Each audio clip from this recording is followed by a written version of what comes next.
Kinaulinigan ko si Caro Sendoso ng Sinag. Ang sabi niya, ang kawalan daw ng kaban ng bayan dahil dito sa ipinatutupad na Executive Order 62, no, na nagpapaba ng rice tariff, yung buwis na binabayaran ng, para sa importasyon ng bigas, ay somewhere na sa 13 billion ba ang kawalan na sana ay napunta sa RCEF, na sana pinakinabangan ng ating mga kababayan, lalo na po ang magsasaka, at gayon pa man, mataas pa rin ang presyo ng bawat kilo ng bigas.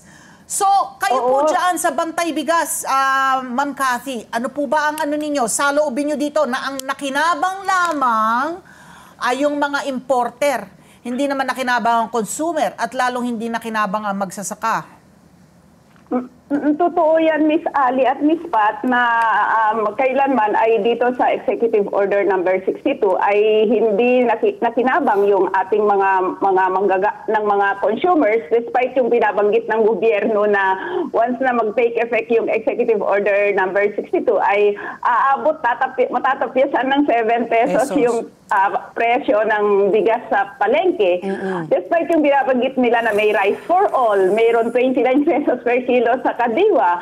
So lahat yan ay talagang mga artificial na mga pagbaba na inaasahan ng gobyerno.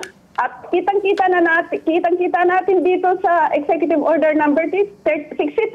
Kita na rin natin yan bago pa man na-implement yung Executive Order number 62, Miss Pat at Miss Ali, na walang kailanman ay hindi bababa ang presyo ng bigas sa merkado dahil monopolize ang presyuhan ng bigas, kung saan ang nagtatakda talaga ay yung mga importer, mga miller, mga retailers. At napakalaki yung yung ating karanasan dun sa RA 11203 o Rice Liberalization Law na 35% from 50%, no, bago na implement yung RA 11203, 50% ang tariff mula sa ASEAN countries. At ginawa nilang 35% at wala pa rin pagbaba. Bagkus ay for the last 15 years ay naranasan natin yung pinakamataas na presyo ng bigas sa palengke, at higit lalo nitong 62% ay itong 15% na ginawa mula sa 35%. So dapat malinaw din doon sa hearing ng House of Representatives na sa halip na bumaba ay tumaas pa ng 9.6% yung presyo ng bigas. So bakit pa natin paaabutin ng hanggang 2028 yung implementation nitong Executive Order number 62? Dapat outright i-revoke na yan dahil ang laki-laki talaga ng nawala sa kaban ng bayan na almost 13 billion, at sa katunayan nitong third quarter ng taon ay umabot sa 3.1 billion US dollar ang trade deficit natin sa agriculture. Nako. Okay. So Miss Cathy, ito nga so parang mega fail, epic fail. Ito ngang EO62 dahil nga imbis na makatulong na bumaba yung presyo ng bigas, patuloy na umaakyat, no? Ang tanong ko po, sino bang may salarin po niyan? Yung mga importers ho ba or yung traders na naman, yung mga middlemen? Pag ini-import po yan at mababa po yung taripa na lang na binabayaran po, pinapasa ba yan ng mga importers sa mga middlemen o sila na mismo rin po ang nagbebenta at hindi po nila binababaan para po mas malaki po talaga yung kita? Or, sige po.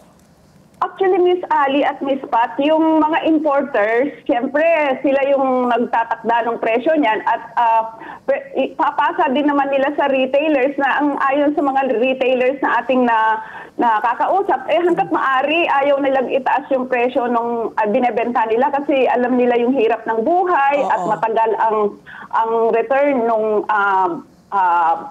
nila. Parang ginamit nila, return of income. Capital. So, gusto nila ay talagang mababa, pero mataas din ang pasa sa kanila. So, automatic talaga na mataas yung benta nila. So, mas talaga ang nakinabang dito ay yung mga importers. At kasama na rin ang millers kasi naman yan, halos iisa naman yung kembot ng tweet ng mga yan na kumita. At ang masakit dito ay mismo din ang nanguna dito sa pagsasabatas paglabas ng Executive Order number 62 ay siyempre sa pamamagitan din ng ating mga economic managers, no? Kaya wala tayong dapat sisihin kundi itong economic managers at syempre si BBM. Let's get together. Sunday 25. Sunday 25.